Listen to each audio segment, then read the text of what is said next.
finish our deep dive series in the 206 with PWHL Seattle, and we have a special guest.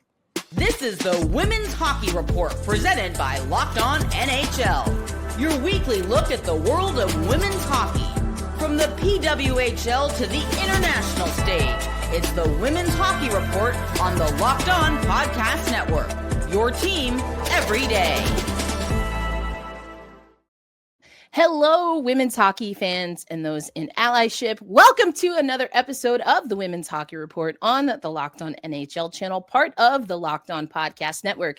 And this podcast, the Women's Hockey Report, we bring to you every single Saturday. Rachel Donner is here. I'm Erica L. Ayala, and we are super excited because this week, Rachel, to join us for our deep dive series, the final installment, we have a very special guest, the one and only Ava Wood. Clap it up for Ava! And there she is. Hello, Ava, also known as 365 Hockey Girl. Welcome to the Women's Hockey Report. Thank you so much for having me. We are so excited.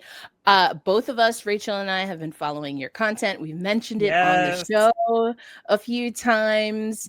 And so we're super excited to have you on the show. You and I met briefly at the season ticket holders event for PWHL Seattle. We're going to have you talk a little bit about that, but you're also going to be here as we walk through what this roster looks like for PWHL Seattle.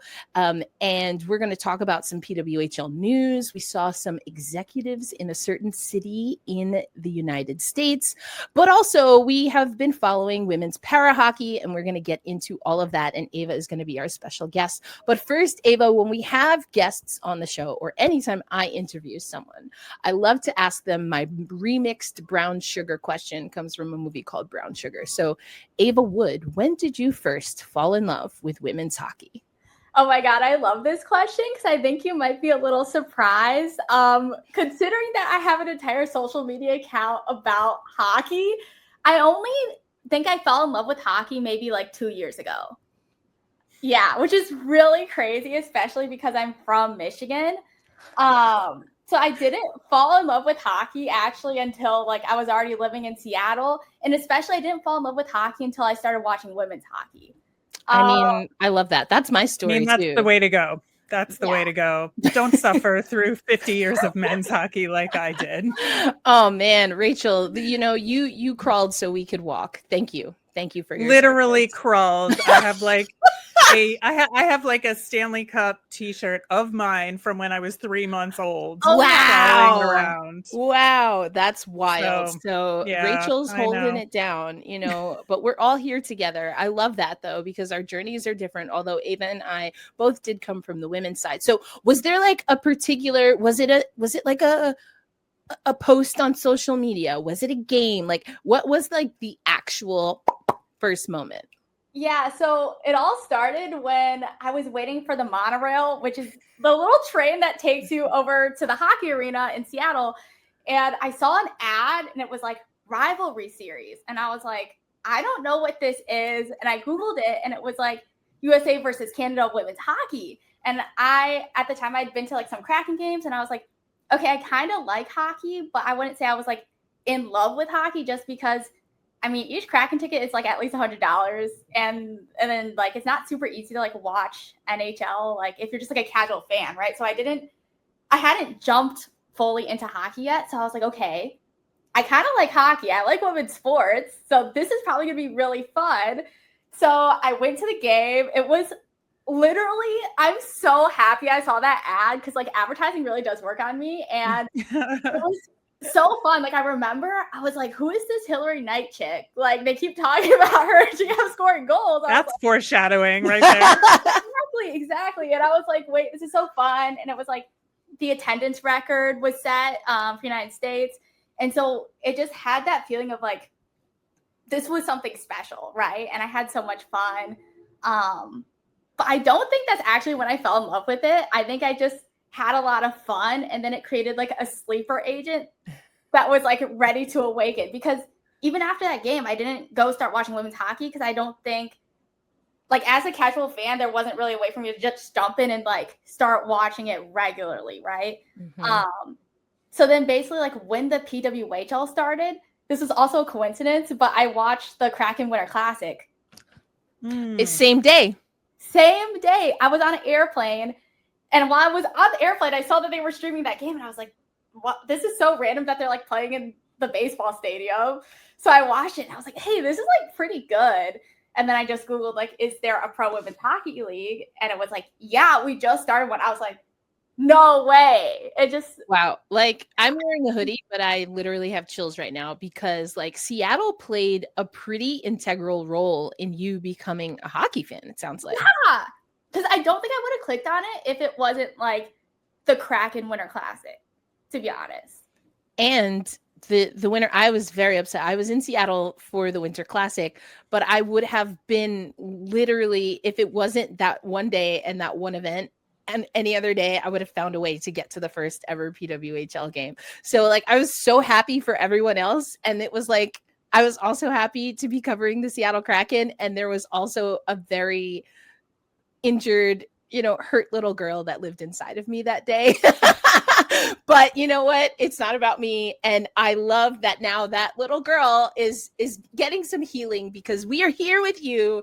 And you, because of all of that converging in one time, now are just a great content creator in women's hockey. I love your energy. I love your humor. And we are excited to, as we continue to talk about the PWHL Seattle team, maybe unearth some more of that. But so, okay, Ava, you're going to join us here. We're going to talk about PWHL Seattle. And so let's just start with what they've done. We have a general manager, Rachel. We have a coaching staff. We've talked a little bit about this, but again, it's our deep dive. So we're going to go over it again, maybe for some fans that weren't there as we talked about these hires when they happened. But, let's start with you, Rachel. Megan Turner as the GM came from PWHL with the Boston Fleet. Yeah, and I think, it's a really interesting move across the country and a good opportunity, to move up in the ranks a little bit and take on this new team. And I think it's been a really interesting journey for her and the choices that they've made. And, obviously we alluded to the Hilary Knight signing being like the first one and like, coming in with a splash, knowing that Boston Fleet history and that Hilary Knight generally was women's pro hockey in the city of Boston, and to snake her like that was quite a splash for the first move. 100%. And if we talked about that season ticket holder event that you attended, Megan Turner, of course, was there, whether it's through that interaction or just kind of hearing how she's been talking in media about this team. What do you get the sense as a fan, as someone from Seattle now, what are your thoughts on, how she's building out this team? And you kind of called Hilary Knight, or you manifested it, called it, I don't know. Oh, I don't know. I'm excited. I'm just trusting the process. Like, as a fan, I think we have a really good roster. I don't know what it's going to look like when it hits the ice, but I'm just trusting her and trusting the process, and let's see what happens. I'm with that. And I do think that this is a pretty solid roster. I've pretty much gone on the record saying that Vancouver, I think, might be my favorite of the two expansions. And I love Seattle. I just call it like I see it. But I think that it also probably has to do with that I am an unapologetic Teresa Vanishova just like fan. Love watching Teresa Vanishova, so that might have tipped it. But there are some great players also that were taken for this Seattle team. So we're gonna start first with the first five. And then as we continue on in the show, we'll break down what they did through the expansion draft and the entry draft, etc. But we've already started talking about one of them. That's the one and only Hilary Knight, Rachel. Again, we've talked about this a few times on the show. Seemed like the writing was kind of on the wall. Both of you had used social media to be like, hey, what if this happens? But Rachel, it did. I mean, what can you say about a team that now is going to establish themselves for the first season, and Hilary Knight is one of their pioneer players? Yeah, I think, you look at Hilary Knight and she's announced that this upcoming Olympics will be her last for Team USA, but she's still in the pro game. And I think there's a lot to be said for a veteran presence who in a lot of ways has been the face of American women's hockey for many years now, to be the launch pad for your expansion team. And I think it'll do a lot for not just on the ice, but off the ice as well for this new Seattle team, whatever their name may be when we find that out. Whatever their name may be, it's like, it better be a cool name. Like, let's not, we talked on Locked on Kraken and actually the NHL show, right? In the past few days about the Seattle Kraken's New Jerseys. Like, you can't fudge this one up. Like, I feel like the Seattle Kraken have not laid a very high bar when it comes to how we want PWHL Seattle to perform, but they have absolutely. Listen, I'm the host of Locked on Kraken. I can say these things, but also they're true. But that being said, they have absolutely sent it to a new stratosphere, or shall we say down into the depths, when it comes to just overall like vibes, logo, design. Ava, like, am I making this up, or like, it seems like maybe you feel the same way? Yeah, no, honestly, I love the Kraken branding, and that's like what got my butt in a seat in a Kraken game. And I love like the whole intro. I don't have a Kraken jersey yet because my strategy behind buying jerseys is like, I can't get a jersey until like I consider myself a true fan. And I feel like I'm not like a true fan of the Kraken yet. I'm more of a casual fan still. That's fair. Cayla Barnes. Wait, also. Can I say one more thing about Hilary Knight before we move on, though? Yes. Okay. Well, I feel like she's like very highly rated within like the women's hockey world and the hockey world in general, and very highly rated in Boston. But I feel like she might be a little underrated in Seattle. Oh. Just because Seattle, like, I don't know. I just feel like there's so much of an opportunity for her to like become even bigger and like show who she is in Seattle. And I think that's what excites me most about this new era for her. I find that really interesting because I think saying Hilary Knight and underrated in any hockey context seems like a wild thing to me. And I don't know. I feel like I maybe understand where you're coming from. And Rachel, we've talked on the show before, like Hilary Knight's first season with the Fleet or in Boston versus the second season. I mean, very different night and day, if you will. Yes. It was right there. I had to take it, Rachel. Don't be mad. I mean, she had a better season in season 2, Rachel. She did. She absolutely did. And, led the league. So, yeah. Well, tied, but yeah. Close enough. So, I mean, who knows? I'm sure Seattle is hoping it gets better from there. And like Ava said, she's committing to pro hockey, even though we know that and expect that 2026 she will make that roster, and that when she does, it will be her last Olympics. Okay, Cayla Barnes, another Olympian and Olympic hopeful. I love how humble they are on the blue line. Rachel, we've talked about Cayla before, coming over from Montreal. How do you think she can help establish what Seattle will be on the blue line? Yeah, this was a fantastic signing because Cayla Barnes, like, she's not the most prolific defender offensively, but you need somebody with a two-way game who can do it all, and that's Cayla Barnes, right? And I think she's going to be like a tremendous asset coming into this season. She's definitely going to be top pairing in my opinion, and so I'm really looking forward to seeing how she can lead this blue line. Yeah, a lot of leadership off the bat, and it continues with Danielle Serdachney and Alex Carpenter, Rachel. Danielle Serdachney, I think, is someone that you in particular have talked about on the show in the past. A Canadian here. I do like some Canadians, let's be clear.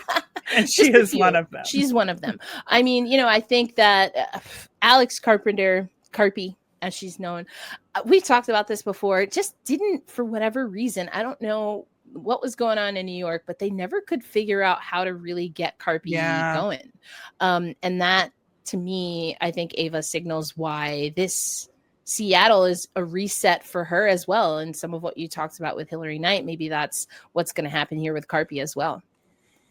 Yeah, I'm just so excited. I feel like Megan Turner did a great job of signing players who, honestly, I feel like are underrated. Again, crazy to say that Alex Carpenter is underrated, but in year one, she was like nominated for MVP. Year two, like, you know, she was like a little bit injured, but maybe she didn't fully shine.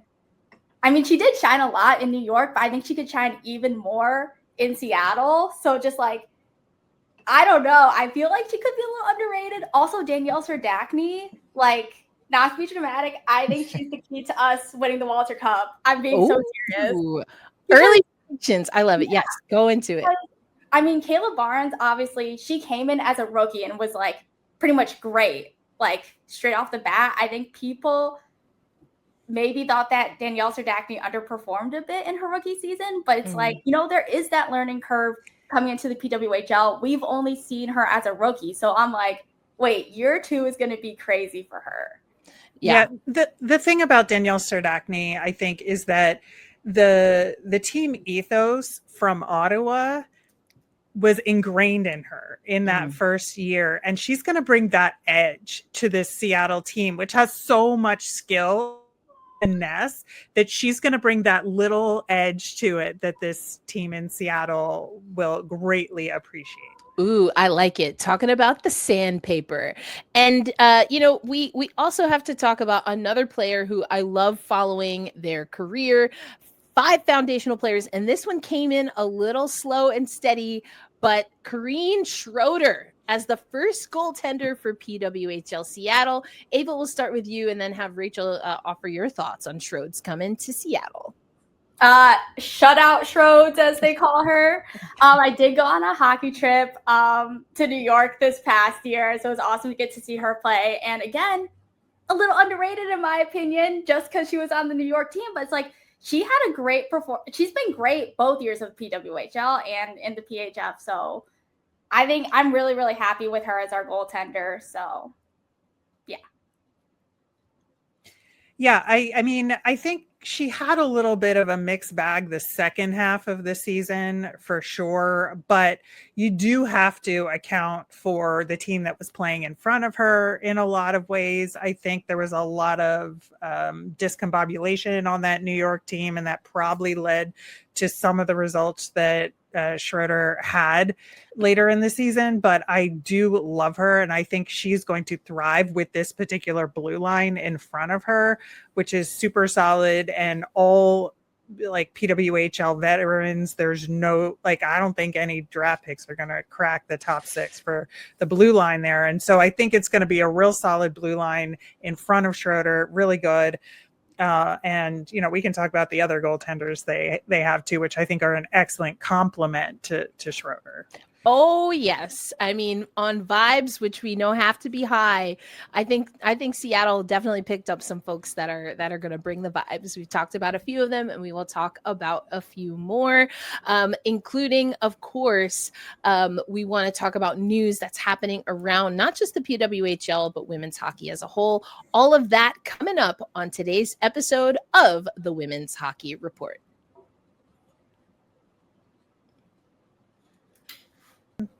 The NFL season is here, and FanDuel is making sure you're ready for kickoff with a can't miss offer. Right now, new customers can bet just $5, and if your bet wins, you'll get $300 in bonus bets to use across the app. And I love using FanDuel because it fits however I like to bet that day, whether it's player props, building a same game parlay, or even jumping in live as the action unfolds. It makes every game more exciting, whether you're watching your team or just keeping an eye on your fantasy lineup.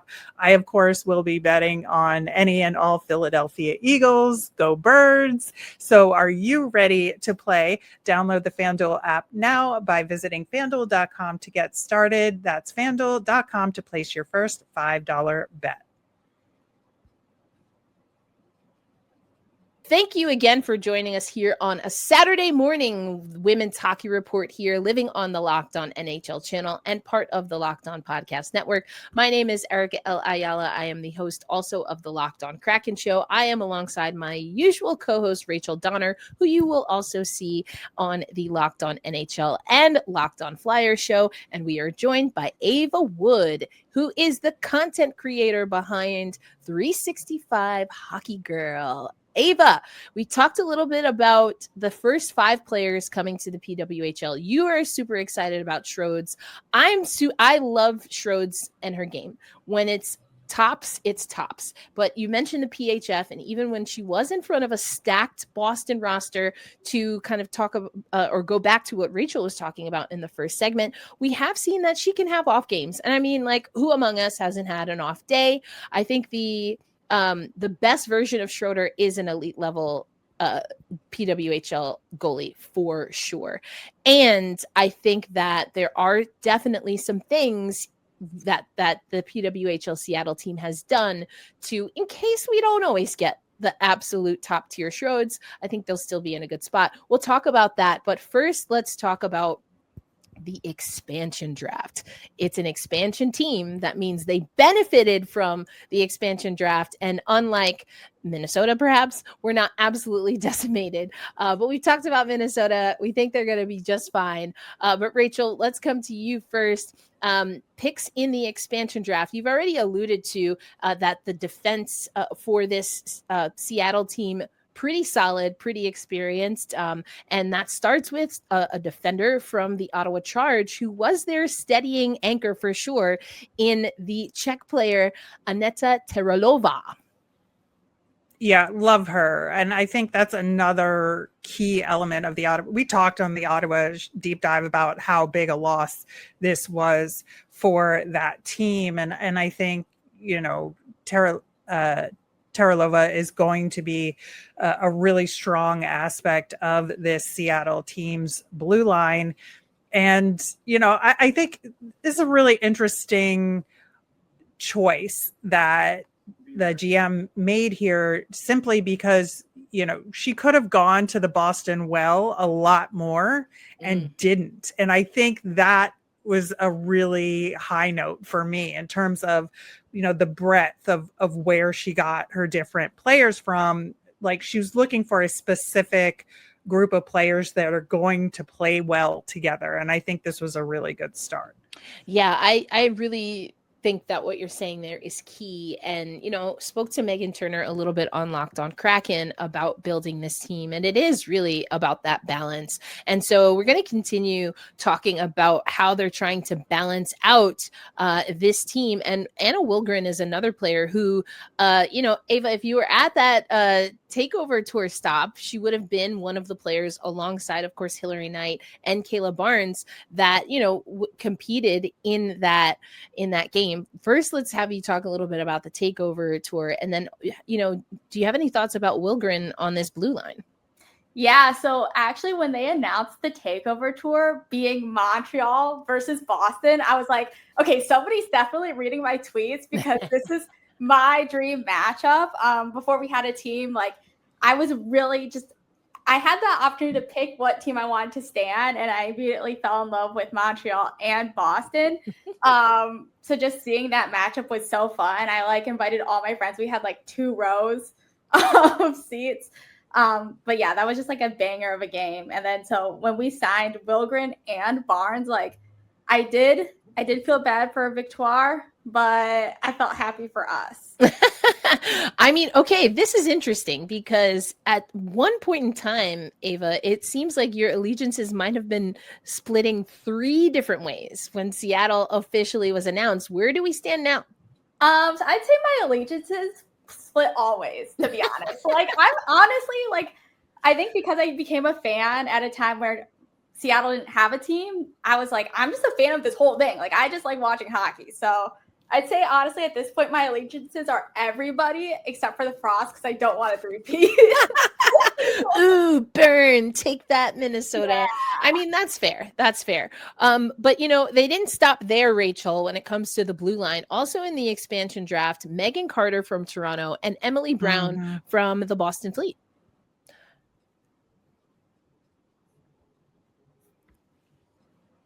Yeah, again, like really solid selections here. I think, you have to balance your offensive defenders and your defensive defenders. And that's where I think Megan did such a great job, again, with creating a really balanced blue line here that is going to be very difficult to play against. And honestly, that's what you need. That's what you need in defenders. I know that in positionless hockey, which I know Rachel and I are on opposite sides of the aisle there, but when it comes to positionless hockey or thinking about those things, there's a lot of attention, I think. Everybody's a rover. Exactly. A rover. There's a lot of attention to how does your blue line, how do your defenders push the offense? And that is certainly a part of it. And you kind of need defenders that are gonna help to clear the puck in the defensive end. Like that should, I think, be a prerequisite if you're gonna play a role that starts with is the word defender. Like that's your first. If you had one job, that's what it is. But again, this is not an episode debating positionless hockey or the obsession with being offensive and not enough defensive. We are going to continue on here. Speaking of forwards in the front line, I think they did pretty solid in the expansion draft here as well. Friend of the show, Jessie Eldridge was taken, Julia Gosling taken in the expansion draft, and then Hannah Bilka, come on. That sounds pretty good to me, Ava. Yeah, honestly, like when we signed Alex Carpenter and Hilary Knight, I was like looking, I was like circling, I was like, please, please, please, please, Hannah Bilka. I did not expect us to draft Jessie Eldridge. Like, I did not see that coming. When they announced that, I was like, oh my God, it's like Christmas. Like, we are stacked. I did not see that coming. So yeah, I don't think we're gonna have any problems scoring goals. I hope not. I'm also really excited about Gosling too. You were just saying about Gosling, Ava, that you feel she's underrated. Rachel, what's your take on that? Well, I just think there was a lot of like bigger fish, quote unquote, on Toronto, and Julia Gosling kind of got the short end of the stick in terms of the spotlight there. But I think this, moving to an expansion team creates a lot of opportunities for her. Yeah, and just to go back to Eldridge here, I like this pick because I don't know if I would say she's underrated. I think that her skill set, the way I would say it is that I don't think her skill set reached its max potential on the New York team. She, when she was on the show, talked very specifically about being a power forward. Like that's how she wants to be identified. And I think that I want to see a player like Eldridge be able to absolutely wreck it, on a team that also, if she's winning the puck back, if she's net front, we talked about that, cleaning up in front, then she also is either, pounding that thing, trying to get it across the goal line, or she can recycle it out to some like clinical shooters, or people who are going to just retool and shoot lasers. So I think that I don't know if I want to say she's underrated, but I think her skill set is just going to open up, or at least that's what I'm hoping will happen for Jessie in Seattle. All right, we're going to keep moving through here because it's not just the expansion draft. We're going to talk about the entry draft and some of the new faces that the Seattle team is looking to bring, but also free agency. And I'm going to start here with my girl, MGM, aka I knew Bucky. it. You knew I was going right there. Yeah. Also, someone, Ava, that you would have seen at the takeover tour. But Bucky is someone whose game I absolutely love. I'm always rooting for her. Coming from Merrimack, she played in the PHF, signed, at the time, historic contracts, was able to crush it, whether she was in Buffalo or Toronto, and be an MVP from a school that not a lot of people consider it. I don't know that anyone, maybe other than people from Merrimack, would consider that a powerhouse school when you're thinking about hockey. And then here comes this powerhouse player. If you look at her college stats, and we've talked about this on the show before, she's comparable with a lot of the top players in her like catchment area, but never and yet whether we're talking internationally or even in pro leagues, I don't feel like she's getting her due. And so Ava, again, I think maybe I already answered how I would answer, but I want to hear what you think. Does she fit the build of what you think PWHL Seattle is going for, in the word that you've used a few times now, underrated? Yes. And actually when I first started watching PWHL, so the first ever game I watched, it was Montreal versus Ottawa. And I remember, I don't know if you remember this game, but essentially Michaela Grant-Mantis had scored a goal. Everybody cheered, but then found out that it actually went like under the net. But I remember watching that game because I was like, whoa, like I didn't know there was like Black players in this league. And I was like, that's so exciting. So I was kind of like following her a little bit just through that first year when she got released from Ottawa and then eventually was resigned in Montreal. And so just kind of following her story. And when I think about her being released from Ottawa, I don't know everything that happened there. I think maybe just not a fit. Yeah. But in my mind, I'm thinking, okay, maybe she's a little bit underrated, right? And then I actually went up to the Vancouver takeover game and saw her score in that game. And I think just, seeing her flourish on this Montreal team made me really excited. I didn't expect her to sign with Seattle, but when she did, I was just really happy about that. Absolutely. Yeah, so hoping she can flourish here in Seattle too. 100%. Always rooting for you, Bucky. Got to get you on the show sometime soon. There are a few other players here, though, that I think could potentially be underrated. I always think about Snodgrass, and just talking about Ottawa, just a player that, hadn't really been able to find a role, Rachel, there when it came to, playing for the Charge. Yeah, I just think that she honestly just wasn't one of the favorites there and kind of didn't get the ice time that I think she deserved. And I think that's also what comes with an expansion team is opportunity. And I do think that she will be an important part of this team. It may be a fourth line role, but I think it'll be just as important there. Yeah, I agree. I think she can offer, especially like you said, maybe on a bottom six, what I think Jessie Eldridge can bring. I do think Snodgrass plays like that power forward style. I think the finesse for Eldridge versus Snodgrass is a little different, and they've had different international experience. But that's kind of cut from the same kind of cloth is what I see there. And then there are two other players. But Rachel, some other players that I think are interesting and maybe fit into this fold of PWHL Seattle really thinking about depth, thinking about maybe some grit and sandpaper, Mariah Keppel and Lexi Agia. Yeah, I think those were excellent pickups in the free agency market here, because I think, again, with an expansion team, you need that depth and you need like a next player up mentality, because you never know. You don't have the experience of different lines playing together. And there's going to be a lot of mix and match, especially to start the season. And when your depth players have the ability to move up the lineup because they have that experience, it allows you that flexibility to find those right combinations. Yeah, 100%. I think they, like you said, they gave themselves some flexibility because these are players who they have pro experience. Some of them have a varying degree of international experience. And so if we think about the next group of players that we're going to talk about on this episode of the Women's Hockey Report, they can either step into higher roles depending on how much a rookie perhaps needs to integrate into the program, but then they can also mix and match other areas. But before we, in our next segment, talk about the draft, I think if you're drafting for just absolute vibes and just to get the entire women's hockey fan base, I think you have the OG, right, in Hilary Knight.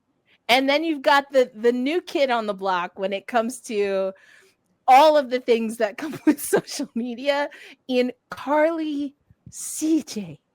Jackson. Not to mention, I will stand 10 toes and 8 fingers, 2 thumbs down on Carly Jackson, on CJ being an underrated goaltender coming in. I'm standing on business. I'm standing on business on that. You can check my record. I've been saying that even since the PHF. And it's just, she's been on stacked teams with freaking phenomenal goaltenders. But anytime CJ has been asked to step up, it doesn't matter how much time or lack thereof she's had in net, she's answered the call. So I think that's a perfect pick to get CJ in free agency, Rachel. I think so too. And, you know, we'll talk about it with the draft picks too, but I think CJ is a perfect complement to Hannah Murphy that they picked up in the draft, because Hannah Murphy's going to comment. She's an excellent goaltender. Love her so much. 1.86 goals against average, like phenomenal, right?